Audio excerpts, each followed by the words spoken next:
Well, hello everybody. I'm here today to show you a demo of Palaces of Carrara, which is live on Gamefound right now. If you don't know, it's designed by Michael Kelsling and Wolfgang Kramer. They did games like Paris, Tikal, Savannah Park recently. They've done a zillion games, and they're really fun. Some of my favorites. And I'm here with Amanda from Gamebrewer. Hello, Amanda. Hi. Right. Just making sure I can hear you. So, just to get a little background on you, how long have you been with Gamebrewer? I have been with them just a little over 2 years, so mostly during the pandemic, but I did have a little bit prior to that. But it's been working remotely from home. They are a Belgian company, but I am based in North America. Cool, So cool. Canadian, right? I am now. I was in Seattle until very recently. I've been in Canada now for just a few weeks. So Nice, nice. yes. And you've played Palaces too, right? You said it was one of your favorites. Oh yeah, the original game has long been one of my favorite games since it came out. I have a German copy because it was hard to get an English copy, so I was pretty excited when Gamebrewer announced they were going to be doing a reprint, a second edition. And Right. so I've been very excited that this is going to get a new life and hopefully reach a much larger audience, and people will be able to get a copy that they have wanted, plus with some updates. Right. I have the English Z-Man version. I think there was 1,000 made. It's really Yeah, insane, like how low they were. But yeah, never got a chance to play it. I'm so backlogged, but I've enjoyed the demo so far, the new updated version. So we'll talk about what's different afterwards. yeah. So for those who are just tuning in, we're going to do a live demo of the game, kind of go through a sample turn, give you an idea how it plays, some of the mechanics involved, and then we'll do a Q&A after to field any questions that any backers might have. If you want to know more about the game or the tiers or anything else, that'll be the time to do that. If you can hold off, just because I can't watch the chat right now, this is a new venture for me, so I'm working out the kinks. I'd appreciate it, but we'll get to your questions and all that in a second here. So let's switch over and look at the game here. And this is where I'll let you run things, Amanda. Yeah, sure. I was just trying to take a peek at the corner of my eye of our live stream here in the group, and it says you're live. It also says video should start soon. So I don't know Oh, if we have a okay. big lag or what's going on there. But yes, let's get started on this demo. And we're going to be doing this on Tabletopia today, which is a platform I've come to know and love during the pandemic here because I'm able to play lots of games. I'm still despite 2 years of using it, a little slow on the controls. So you'll have to bear with me if I'm a little bit uh, less slow, lethargic in my movements. But this is Palaces of Carrara, and we have it set up for a four-player game here. If you do two or three-player, there will be some changes to the types of buildings that will come out, and these buildings are these tiles here in the middle. But we're going to do a four-player because it's just a demo here for you all. And we have the main game board, the wheel that has the marble blocks on it. That's these colored little blocks here in the center. Plus, we each have our own individual player boards off to the side that have places for you to put those buildings in columns above your player board. Sorry about that. And I'm a little slow getting there. if you're playing in real life, you will have a screen, which is what these little rooftops represent. It will be hidden information when you're playing in real life. I believe here on Tabletopia, it might not be quite so hidden because I think I can see the other Right. players' stuff right now. But um, again, it's not quite all implemented here. This is the regular version of the game. There is an advanced version as well, which is not yet here on Tabletopia, that you would get in the second edition of the game. But right now, we've got the regular edition. Our screens are a little bit open information, but otherwise, this is what you would see for that version. There are scoring tiles to the left of the player board or the main game board here. Again, four-player setup, but you would have ones representing your color. I think I'm yellow. So these are my little scoring markers that I'll be able to place when I want to take some scoring. So that's kind of the general idea of what you're looking at here. Now let's talk a little bit about the game. So, right. for those that haven't ever played Palaces of Carrara, we've kept a lot of the same elements, such as this rondel in the center, the buildings, and the types of things that you can score. We have added in a lot for the advanced version, which I'll talk about after I kind of explain the game. But this regular version will feel quite similar to the first edition gameplay. It's still different, but much similar than the advanced version. What the game is going to do is you're going to be spinning this wheel in the center here, and I think I could do this here on Tabletopia, so you can see an ooh and ah. Ooh, Ooh, it'll rotate to the next section. At this point, then you would want to add some tiles, marbles from the bag, which is how you populate this wheel on your turn. And I, again, here on Tabletopia, I believe you want to add up to 11. So let me try to take 5 here. Oh dear. Oh, look at this. I'm feeling very nice. skilled this morning. Good job. So I have moved 5 more on there, and that's how more and more blocks will come out. A lot of the gameplay takes place on this wheel because your decisions are, do you rotate and add more blocks, or do you just select blocks without rotating? And you are only allowed to purchase blocks from one little pie wedge there, one little segment. Right now, you'll see when they come out, the segment that they pop into here on the top left-hand side has a price. I don't know if you can zoom in on there Yep, for I'm your zoomed in. stream, but Yep. the numbers on those colored blocks represent the price that you would have to pay in order to buy one from that wedge. And this is the most expensive that they will ever be. As you go clockwise around the wheel, you'll notice that they start to get cheaper. So immediately, right away, even in that first top wedge there, yeah, the purple one has already become free. There is no price for it. So that means if you want to take from that wedge, when you do, you wouldn't have to pay to take that purple block.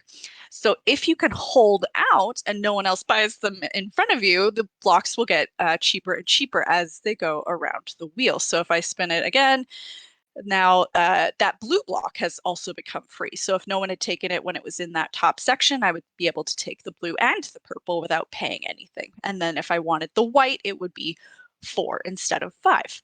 So it's a bit of a game to see if you think you know what your opponents are going to take. Obviously, in a 4-player game, it's a little bit more Right. unpredictable.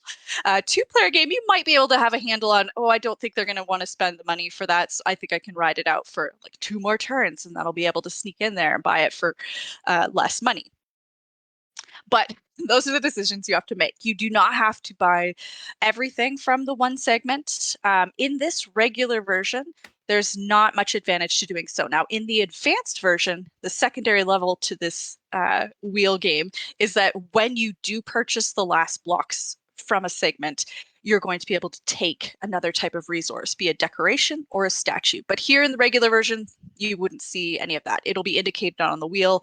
Again, my apologies, not implemented here on Tabletopia. But for this version, you're really just trying to figure out how much you want to spend, when you want to spend it, and take the blocks that you need. Now, you're saying, why do I need blocks? Right. Good question. The blocks themselves are how you're going to be able to afford to pay for these buildings. The buildings are what you're going to want in order to score. So, again, they'd be stored behind your screen. So if I had, let's say I have these 3 blocks behind my screen and I want to buy this 3, I think if I click on it and zoom in, if you want to do that for your little audience there, if you Yep. double click on it, see that it's orange, it is a cathedral, and it is worth a value of 3. It's going to cost me 3 blocks. Now, I can't just use any blocks to place it anywhere. If I zoom in on my player board here, you will notice that there is colored blocks that are underneath each of the little sections on my player board. Livorno is only a white block.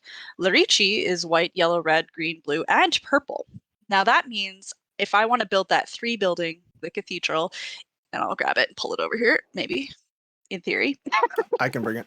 I got Come it. on. Oh, okay, thank you. If I want to, okay, so if I want to build that in Verreggio, I would need either white, yellow, red, or green blocks to do so. Now I'm looking down here and I have blue and 1 red. So I actually can't build in Verreggio. So I'm going to take move this over to Massa here. They accept blue and red blocks. So I would then be able to pay the red, the blue, and another blue, and place that in there. These would go back into the bag, and the cathedral would sit here in Massa now for future scoring. So I would spend the blocks to place the tile, and I'm pretty happy. The little symbol that you see on there, it represents the decoration that corresponds to cathedrals. That isn't really in play in the regular version, other than they'll always be on cathedrals, so you can identify it without the text. But in the advanced version, there is actually wooden meeple tiles that look just like that little cup that you would be able to possibly earn on the wheel to place in that building. Again, The not here in the decorations, are regular those extra version. scoring at the end of the game? They will be extra scoring Cool. in the game, as well as help you with the value of your building for scoring, which I'll talk about in just a Okay. second. You don't know anything about scoring yet. But Right. so I've collected the blocks from the center wheel, and I've paid for them with my money, which I didn't really demonstrate, but they cost the cost that was on the wheel. Once the building is in my play area, it might score me some points at some point if I'm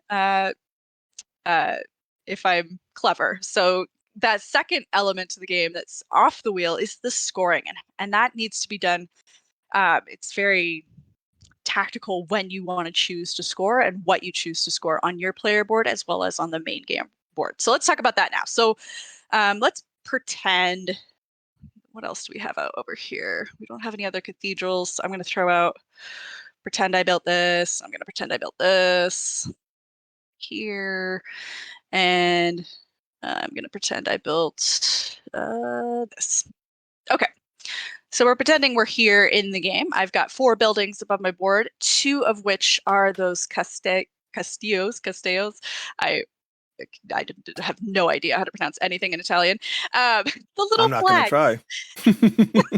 So I have 2 little flags. So I Right. might decide I want to score. Now, if I zoom out here, we go back to that player board, or the board that's to the right of the main game Right. board. Where the columns are. You will see that there are 6 scoring sections. Everybody has one of their scoring markers in each of those 6 sections, and each of those 6 sections has a bonus printed on it. There's 3 victory points in the left-hand columns, and there's 5 coins in the right-hand column. Now, when somebody decides they want to score as their turn, they're going to want to take this little royal visit marker. That's just letting everybody know for the next turn that they take, they're going to also want to score if they want to achieve the same bonus. Because I'm scoring, I'm going to get to choose any one of these that I want to score with. So let's say I want 3 points. So I'm going to take my little yellow marker. I'm going to decide. Scroll down here. Oh, camera angles going crazy. My apologies. Again, I warned you, I'm slow.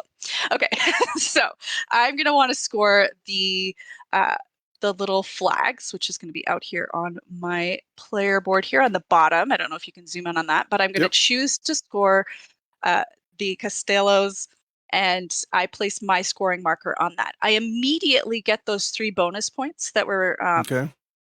on the board, which is tracked here on the, I don't know if I can see where I'm going. So that's the right direction. I got you. Don't worry about it. Yeah. Thanks. So I give myself those 3 points. I'm going to choose to score. And what I'm scoring is buildings that have the flags. So I look at my player board. And here in this first column, I have 1. It has a value of 5 because that was how many blocks that I used to build it. And underneath it in Larici, it says times 1 coin. That means I would get 5 coins from that one building. And then if I look, do I have any others? I do. I have another one here in Massa, and it is only a value of 1. So it'd be 1 more victory point that I would get. So I get to take 5 coins from the bank. I would get to have 1 victory point. So I maybe didn't choose the most so if they were different, like this, I'm going to switch them. You would have got, 1 coin and then 5 points, right? Correct. Yes. So you're choosing, and let me back up because I missed it and maybe somebody else did. So when you you grab the scoring marker and you're deciding where you're gonna, like what row you're gonna score, is that like, because there's 1, 2, 3, 4, 5, 6, but there's 6 cities, but then those are the types of buildings that you see on the bottom there. So you've got your bibliotecas, your cathedrals, your I'm trying to zoom in a little more. Sorry, and I'm gonna Oh yes, I know it's a little tricky. Right. Okay, And so then that's the Castella that you chose. mhm, I see the same symbol. Okay, yes, so you're choosing to score those, and and I assume that's one time per game, right? Because you already blocked it off. So. correct. Now that I've got my marker on there, even if I buy a bunch more flags later on in the game, I can't score those because I've already selected to score them. Now, they might come into play again in the future. So let's say I leave it like this and we've moved on, it's another turn, and maybe this is actually built here, let's say. One time during the game, people can score the city, and that's that one column. Doesn't matter what type of building it is, if they're all different, etc., etc. And that's what's represented here on the main game board. So I'm going to decide to score Massa by placing my scoring marker out on the main game board. There's only one spot, so only I will be able to score Massa for this whole game. Now I can Hmm. score the flags on my board one time. You can also score the flags on your board one time because that's your own space on your own player board. But these cities, the whole column, is only going to be scored by one player for the whole game. So if I Wow. decide to score Massa and you've been putting a bunch of buildings there, you're sad because you won't be able to score it just as the column. You'll still be able to score it maybe by doing the types of buildings that are there, as you Hmm. just saw with my flag example. But here I go back to the board. I have 2 plus 5 plus 3. So I have 10, and I would get 10 points for scoring that one column. Let me But just again, it's the only repeat time that I because can I score was it.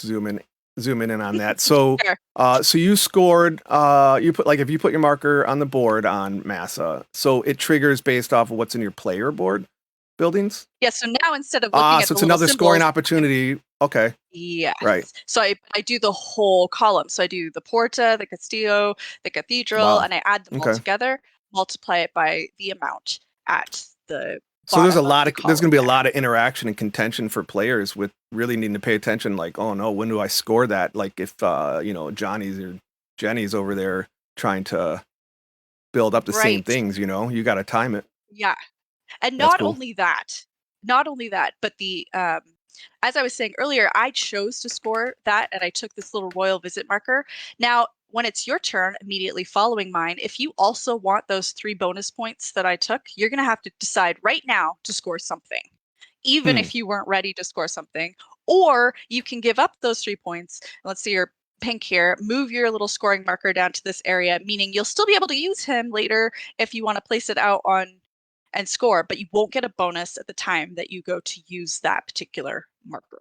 And you only have 6 of them, so you're only going to get to score 6 times in this game. So you kind of want to score when someone else scores, but of course, if you've got Can nothing you because we elaborate weren't on anything, the follow yeah. scoring? I'm not sure So I understand that. yeah, so So I took this little royal visit marker, and now it's your right. turn.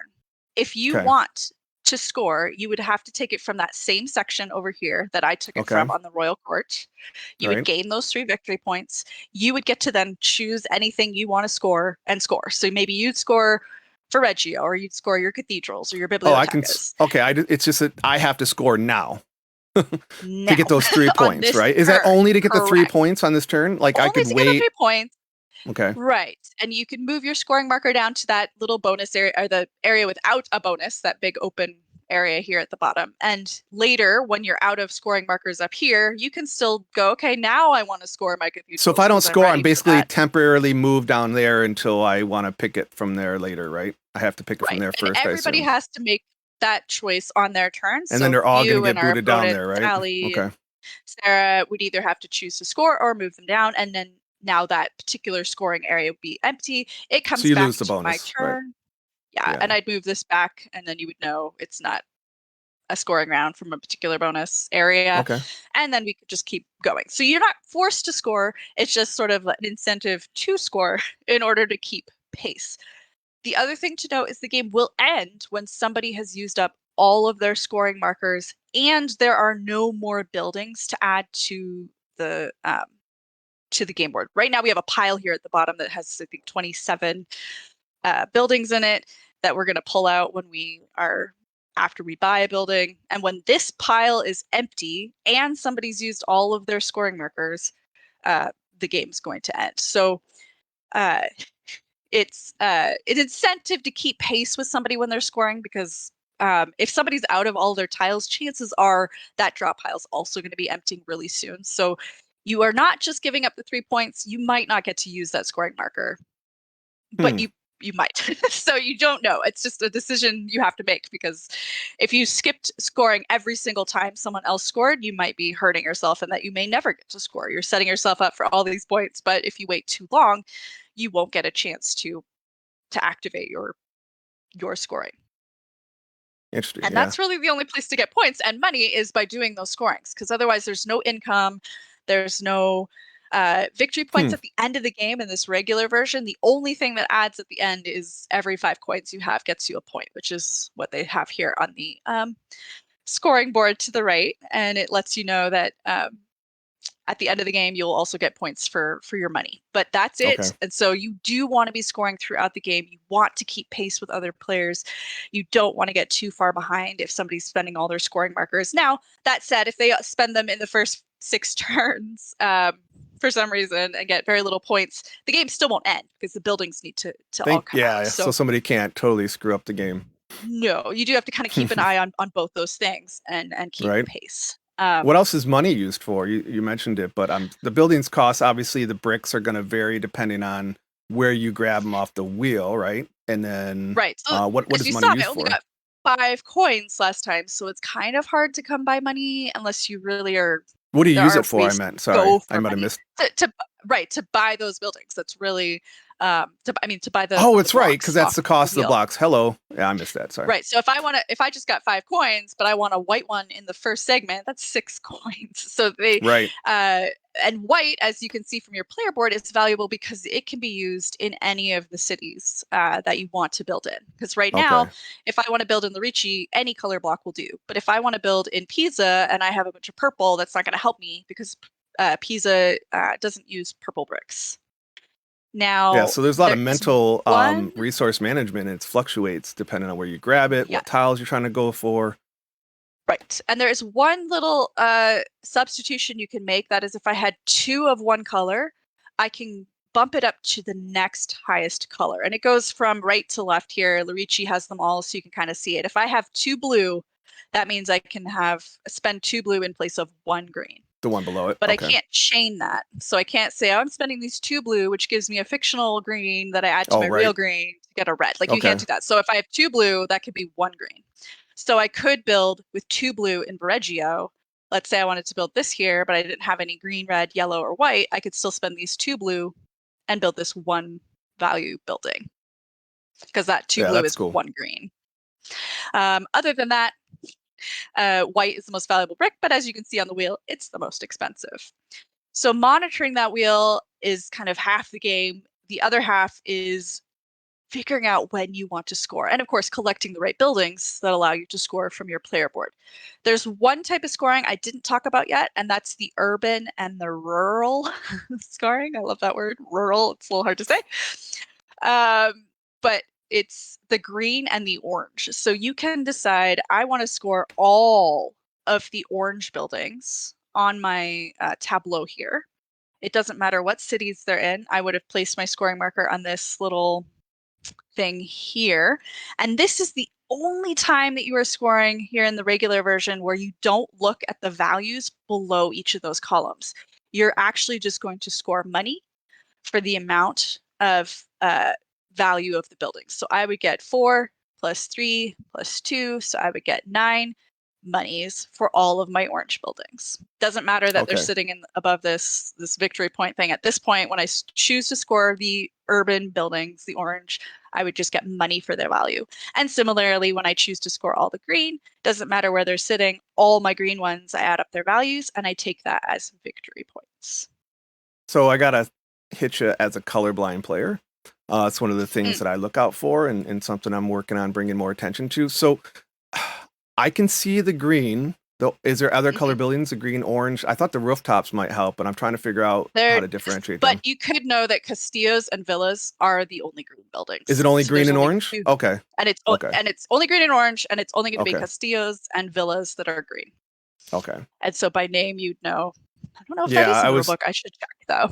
Right. I was going to reach out and offer a little feedback after, because like on the player wheel, purple and blue can be trouble for people, green and red, but if they're in the same position each time, it might not be too bad, right? Because you're Right. Well, rotating the then you just have wheel. to see what the bricks are on the wheel. So Yeah, we just need to add the cost, right? And I'm sure the final production can be more contrasted too. So, um, all right. hopefully, and the What's screen. the I know they tried building? to do that with the player colors to be different, but sorry. Right. Go ahead.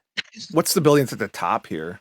Do those come into Oh, effect in the base game, or is that for the the advanced or the the extended? the bottom you mean here, down No, here, there's some or across the top. There's oh, sorry. two, Yes, those are the improvement tiles that you get when you build monuments, which I haven't really talked about. Those are okay. these value 8 buildings down below. They're just not shuffled into the stack, so they don't come out randomly because they're always available even from the start of the game. Okay.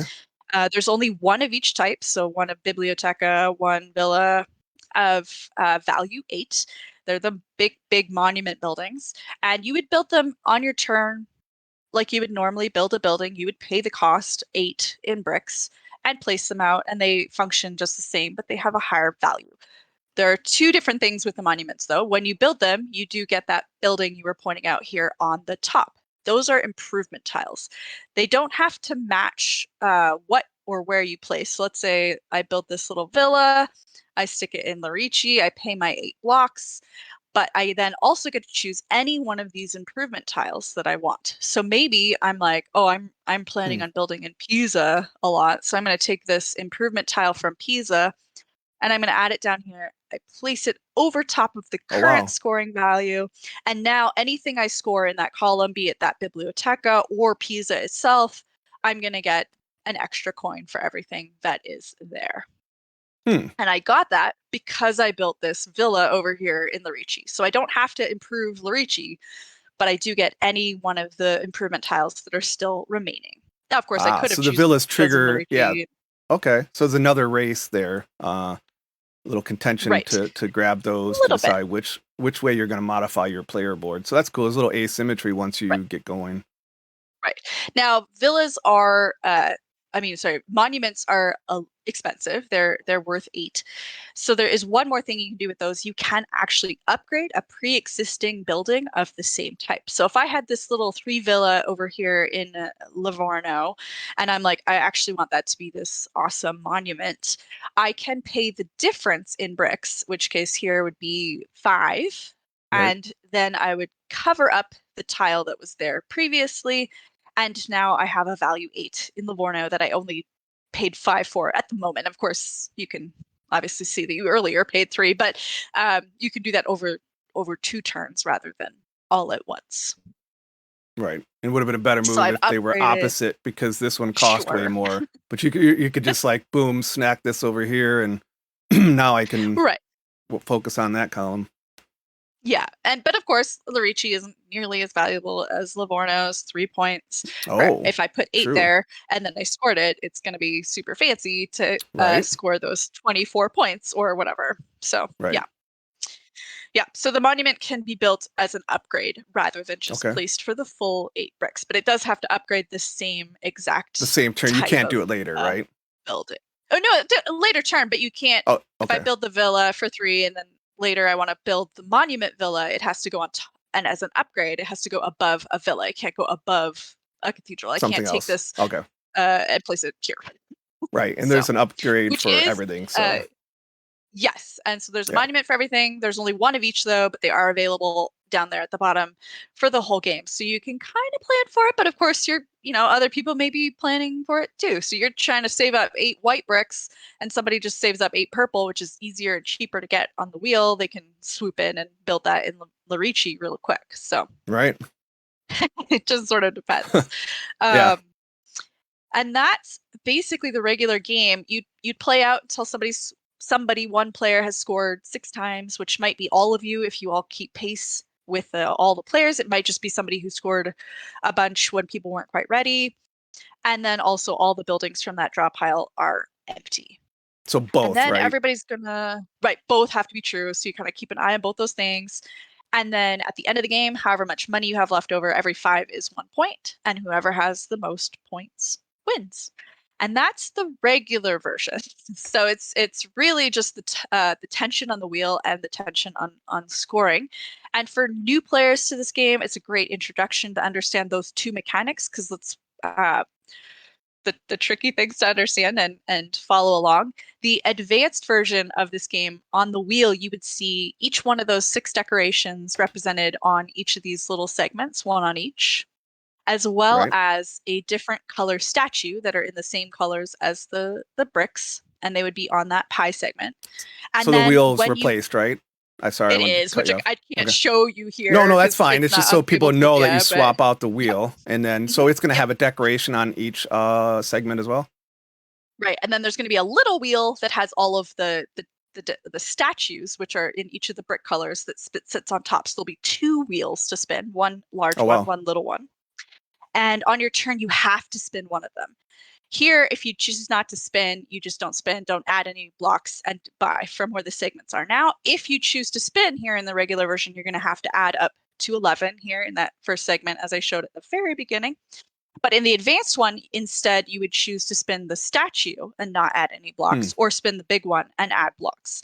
And it sort of will kind of rotate them as a set. And then when you empty a segment, so let's say there's this blue one here and it's my turn, and I'm like, oh, there's only one there and it's free. Sweet. My whole turn will just buy this one blue block. And now I've emptied the segment. It has, let's say, a, a crest decoration on it. I could choose to take the crest, an actual little wooden meeple that I would then, of course, can't show you here, I would then place out on my building.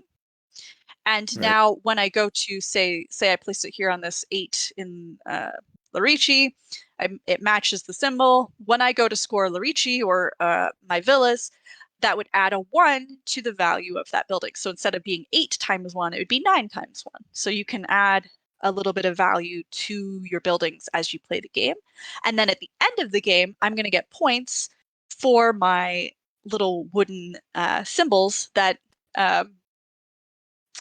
in sets. So if I have one little wooden villa crest, I should look it up, I like 2 points. And then if you have 2 of them, it's worth 4 points. Again, I probably should have this in front of me, but it exponentially goes up. So however, if you have like 7 of them, you're going to get like 50 something points. So, which Oh would be wow. huge.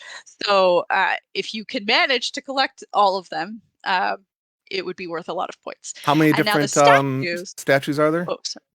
Or was it There's the statues have each color. So there's a red statue, a purple statue, a white statue.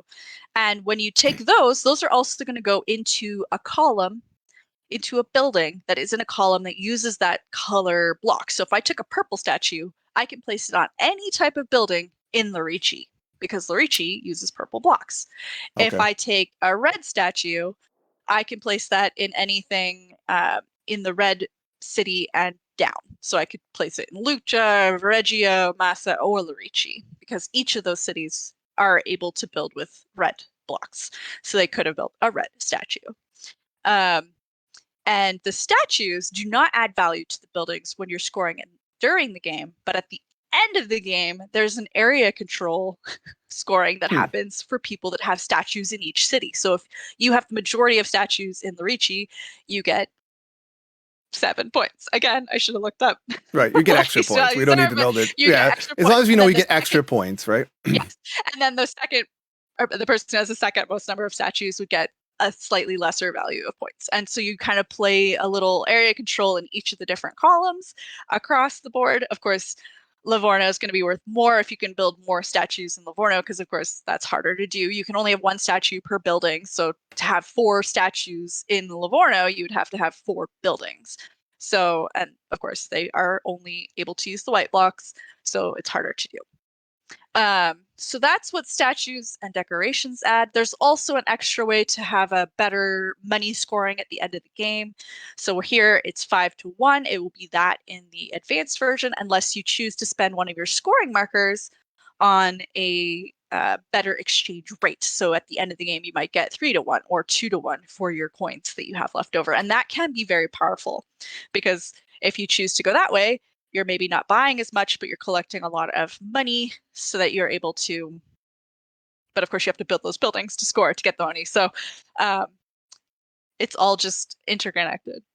It sounds like the statues. What was the other element? I missed the name. The decorations. So it's the Decorations. So decorations. decorations are going to give you multipliers. Those are going to also going to affect right when you trigger scoring, I assume. Scoring during the game, they add a little value Yeah. plus end game scoring. The statues are really only going to be for the area control at the And end. get area control to Plus, end. Okay.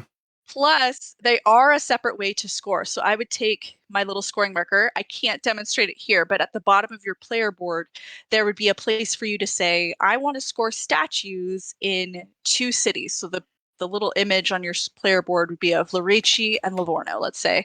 I'd place it on that, and then I would look in those 2 columns, and any building that has a statue on it, I would get to trigger scoring for.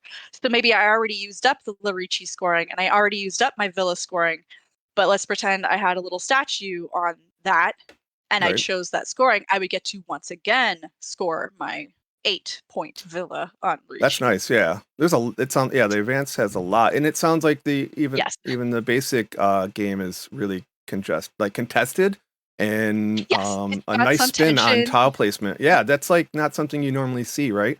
It seems like a Right. positive interaction. It's not like you're hurting other people's stuff, but you're like, oh crap, I got to watch what that other person's doing. A lot of people complain in Euro games that there's not enough interaction and it's multiplayer solitaire, but this could appease those type of people where it's like, I really want to, if you want to mess with them, I'm going to screw him up and It's take his not building and super take his mean, scoring but yeah, spot. you can Right. interrupt somebody's actions. You'll see on the main player board, I kind of didn't get into it, but on Reggio, Massa, and Lerici, there's 3 little buildings below the names on the main game board here.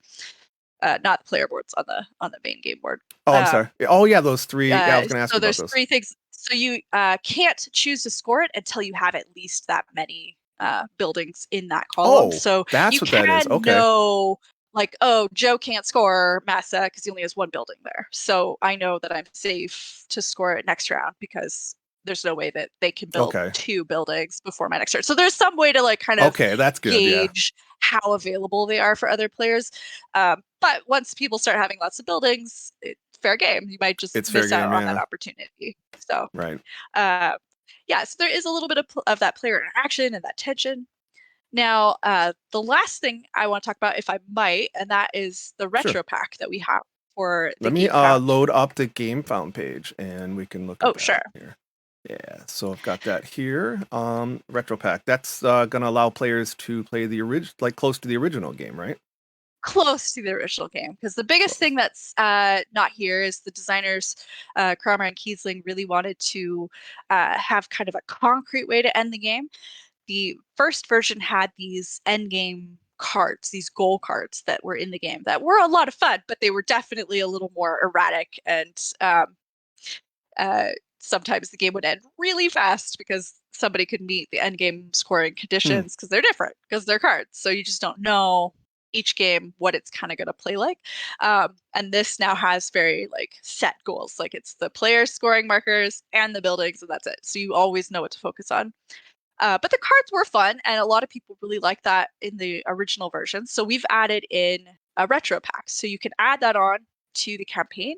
It just gives you those original cards, and using the components from this edition plus those cards, you'll be able to scan a QR code, get the rules to that base version, and be able to play as it was. There's just a couple things we changed on the player boards and the improvement tiles for the values of specific cities that we don't have retro tiles for, but the game will play, and we play tested it with this version, so you can get that same feel. You can the decorations were acquired in a different way because they weren't printed on the wheel in the first edition. You acquire them um, when you build, so it's you could follow all those rules and then use those cards to score like you would in the original version. Now, we are also playtesting and kind of seeing which of the cards you could use with the statues and the new way of acquiring decorations. They won't all be usable just because the game wasn't designed for that. But, I'd love to help with that. I love um, scoring goals. Anybody that knows me, it's like that's my main thing. yes, It's like give me objectives, gives me things to go for that other people can't do. I don't mind the race and the contention,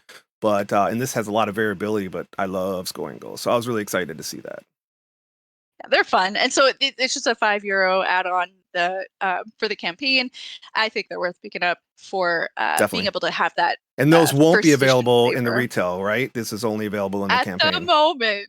at the moment. Okay. I just um, wanted to clarify I for think people that might. we might change our mind, but yes, for now you want to get back the campaign, and you want to add on those retro cards if you want that opportunity. Right. So let me turn to you. I just want to ask, a couple things, and then we can go to some questions from the chat. I have a couple prepared. So I just want to know, like, what do you like most about this game? You said it was one of your favorites. Like, what do you like most about it? I really like classic Euros, and this had that sort of feel where there was some player interaction, but not overly interactive. But you're not just playing solitaire strategy in front of you. I mean, I don't have anything wrong with that either, but I do like kind of that older Euro where is some interaction and you are interacting with other players, but then you are just kind of also working on your multiple ways to score. So if I'm working on my cathedrals, we might be fighting over those buildings, but we'll still both get the opportunity to score them if we want. And then, but you might score a city that I wanted to score. So there is some of that, like, I blocked you, but not overly. So that kind of nice balance between the two. So even if you did that and I really wanted to, there's still other ways for me to come back. Like I can figure out, okay, well, that is sad, but now I can start to go after the urban scoring. And maybe I just put a bunch of orange buildings there and score those as instead.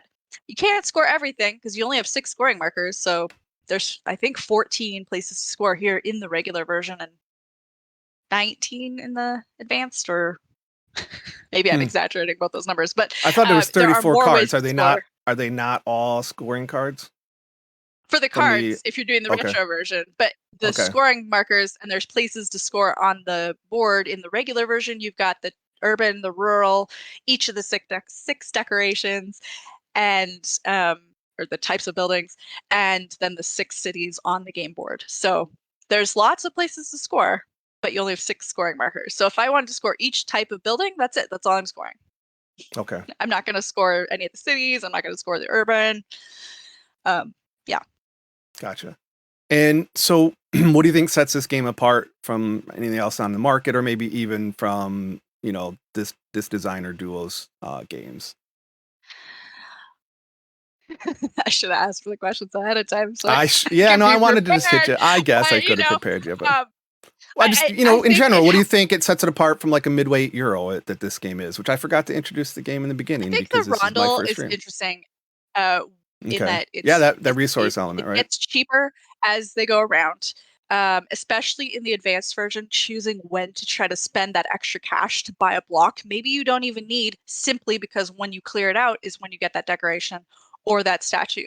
But then I love area control. So it has that element. Do I take the statue to go for the area control on each of the cities? Or do I take the decoration because that's immediate value to my building? I'm not really, I mean, you could be competing with somebody for buying the cathedral decorations, but um, yeah, it's not an area control majority. It's just I have more than you. Right. It's I didn't another really chance get to into if there score are first, right? ways to spend money to buy those if the wheel isn't working out for you, but they are very expensive. So it is better if you can buy blocks off that wheel and then take the decoration, but it has to be timed right. So like though you cleared it off, that's gonna have to go around all 6 spaces, fill up with more blocks, be affordable for you to buy all of them to clear it out to get that same decoration. And Right.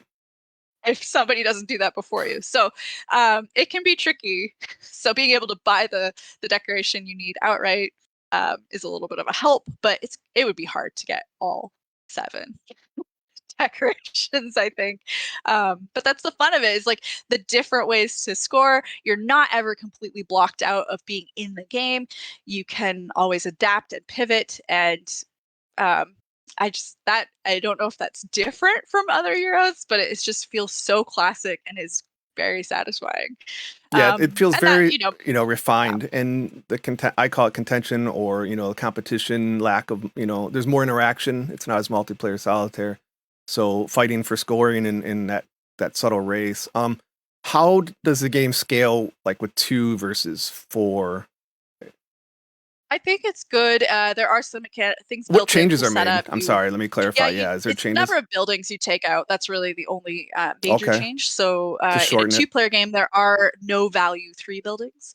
Okay, There's actually two sets of value three buildings in the game. And so for a three-player game, you play with a full set of 1, 2, 3, 4, 5. And in a four-player game, you're playing with a full set of 1, 2, 4, 5, and two sets of three. So that's a little, the medium price building. There's more of them available. To help you out.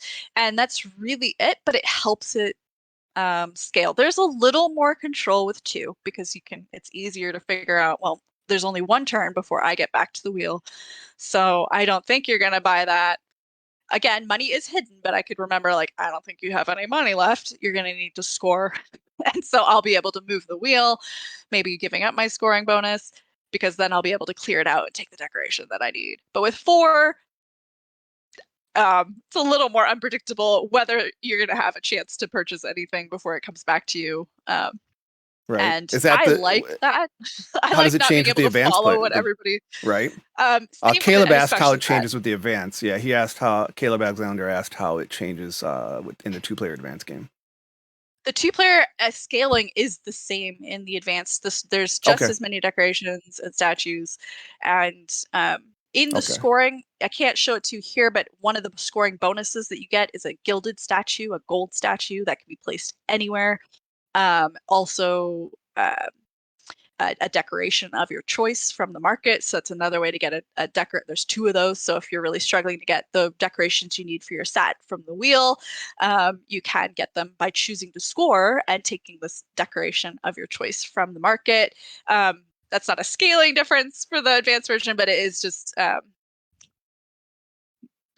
more of the changes that you can't see here on the. I'm showing them on. I'm showing the Okay. Gamefound screen. They're screen Oh, okay. printed. They're Yeah, yeah. I can't see Mhm. what you're That's showing, but okay. yeah. Right. I'm working on that. I'll get it so the guests can see what No, I'm no worries. showing. It's just I can follow still a along. I process. just didn't know you were there. So yeah, great. Right. No, it's a good cue to show them. So yeah, there's the decorations and the scoring markers with the nice silk screen printing. No stickers, which is always nice. Gamebrewer doesn't make a sticker stuff. I like that. So we talked about scaling. I think I got another question here. Let's see. Oh, somebody asked if there's going to be any chance for Neoprene Mats or any other add-ons, or do you know about that? Any Not talks? that I know of. I guess I don't know Okay. everything, but I don't think Right. mats for this one. Right. Just we changed it so there's little notches that they slide into, so they don't slide around on the table quite as much in the various columns because they can kind of be in their little V shapes rather than the first edition, which were squares. But no mats. Right.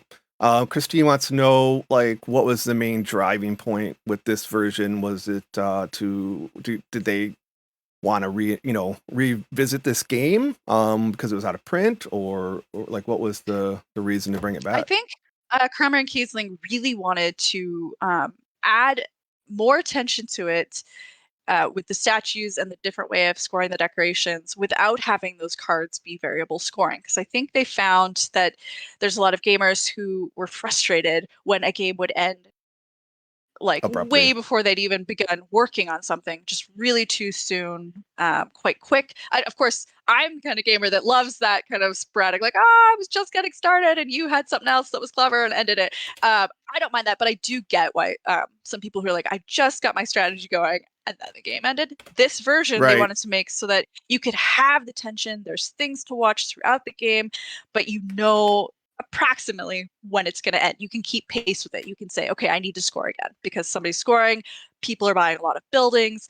I need to keep that in mind as I play.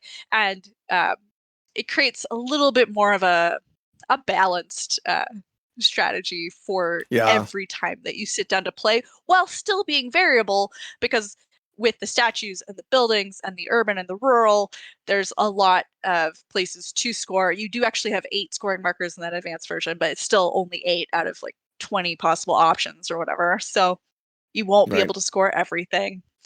So there is still a lot of tension, but it keeps it a little more focused. Yeah, a lot of people don't like when a game ends abruptly. I don't, or I always feel like we need one more round to do what we wanted to do. But yeah, when it's pulled out Exactly. from underneath you, it's very frustrating. Like, oh, come on, I was just about to score. Yeah. So the designers really wanted to add enough to it so that, because the fun of the different ways to score is gone, but with the statues and the decorations and the added all those places to score, it kind of and then the money scoring is not to be overlooked, because that was something that wasn't in the original one, where you could choose to go after money. And that's a whole thing, because that's part of scoring. You only get the money when you choose to score. And There's not um, a lot of money yeah, either. So, no, but you need to spend the money to get the blocks to build the buildings in order to score to get more money. So it's what are average a nice scores? balance. Like what are average scoring numbers from your games? Do you know? Do you remember? High. They're really Huh? quite high. Are they? They're really high. So if you'll notice Okay. on the game board, you're probably not there, but on the top of the game board, there's a place for you to move your marker over when you've lapped once and lapped twice.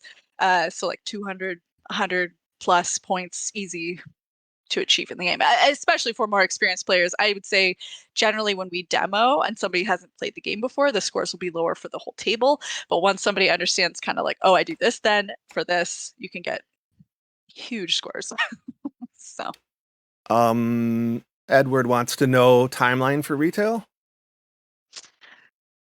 timeline for retail It's has tough right now. been increasingly hard to predict, because all of our timelines for retails that were supposed to release September 2021 are still just arriving. So Yeah, it's crazy right now. I don't know. Ultimately, of course, we are probably aiming to get this game out at Spiel for backers before Spiel, and then, but we never make a commitment for early access. We try Right. to make that clear, just because it's hard, you guys. It's just hard Tentatively. to. Tentatively. Um, yeah, we always aim for that, but it is just really tricky. So, and No we doubt. find the retail release and the backer release, they're very symbiotic. So the having the retail release allows us to keep the costs down for the backers, and then but the backers are needed to start the project so we can have retail. So we try to keep it symbiotic. Retail release should be slightly after the backers in fall of 2022. Don't quote me on that. Exactly. Don't shoot Amanda. Sorry. It's The the messenger production. So production quotes it. we'll get to wrapping this up. I wanted these to be a little shorter, but it's okay. I think it's a good flow. Sorry. No, it's not your fault at all. I wanted to give an opportunity for people to see a game in a way, that's more like a convention style demo where you can ask questions and interact. We can focus on things on the fly, and it's not scripted. It's just, raw and kind of to the point. There was a question about whether or not this is going to get updated on BGA, Board Game Arena, for those that use it. We're using Tabletopia. It's on there right now for free, I believe, right? Yep. Yep. So anybody can Yep. try it. That's what I'm using to demo the game. I played it a couple times. It's just the basic version right now, no advanced. Do you think you're going to update the Tabletopia to have the extended version? Oh, probably, but I don't Not know. And sure. Right. as for Board Game Arena, I know it's just the first edition version that's on there. We weren't the ones, obviously, who did that version. We didn't put it out there, so that's kind of a whole other thing that we've not Okay. gotten into. That was Z-Man, which is Asmodee, which is Board Game Arena. So I don't know, because we are not Asmodee. Right. So Tabletopia, and it isn't quite the same, but there's not a whole lot of moving bits and pieces, so it's a little bit easier than a No, lot of it's games. a I good know. interface. Yeah. So yeah. Yeah. So hopefully that answers everybody's questions. I've got one more retro cards locked in campaign. Yeah, she said about the retro cards, they're hoping they come later. It's not locked in. No I am, promises. but I would get them now. We'll bug. I already bug them to say sell them later, at least on their web store. Hopefully, that's my wish and request. So Amanda's not held to anything. No, Hopefully, but right I know. now the best chance is to get them in the Now, I campaign. would say, yeah, I would say get them in the It's campaign if you want $5. Like it's $5. I mean, euros, but yeah. And there's more in the dollars. coins come with But do the coins come with the game? The deluxe they coins do. come or they add They on? do. Okay. Yeah. Okay. No, they're part of that package. We decided to put That's a all the good deal then. stretchables in after we got to a certain number of backers, just because we're on Gamefound for the first time. It was Christmas. It was kind of crazy. And we're like, just throw them all in there. So the coins were always part of it, but now it's going to be the thicker cardboards, the thicker box, the yeah. The So typical Gamebrewer deluxe production, which is I put up there. TMG was the king for a while, and unfortunately they've kind of fallen off the market. But you guys have a great history. Gugong and Gugong. How do you even say that one? I'm bad. Gugong, yeah, straight. Gugong and Paris, both really great productions and solid games, in my opinion. I own them all. So I think with that, we have what I set out to do, just kind of show the game off, kind of keep it short. Next time I'll work on focusing more and trying to fine tune. But Amanda, you did an amazing job. I really appreciate taking time out of your schedule to show us the game. And for anybody who's interested, like we said, you can try it on Tabletopia. There's what is there, 1 day left in the campaign, or 3? 1.5. It ends, I think, early Wednesday morning, late Okay. European time. So there's a Evening, link in the yeah. comments below. That's a referral link that I don't get anything for, but it helps publishers know that BGR supports them and that we can get more contest and cool content for everybody. So if you can use that, I'd appreciate it. Helps them know where they come from. But check it out. It's on Gamefound now. You can try it on Tabletopia. And unless anybody else had any other questions, which I don't see, I think that is a wrap. So if you like midweight Euro games, what do you think? 60 to 90 minutes? Amanda? Oh yeah. Yeah. So midweight range, a lot of set collection, tile placement, interactive scoring, some majority in the advanced game. So there's a lot going on in the game if you want it to be. If you want to strip it out, you can play the base game and still have a game that you can introduce to newer players and gamers alike. And I think it's a good match for a lot of people. So hopefully this video helped you decide whether or not you want to back and if this game's right for you. So with that, I thank everybody for stopping by, and that's it. Well, thank you for letting us talk about the game. I appreciate it, and we'll talk soon. Thank you, everybody.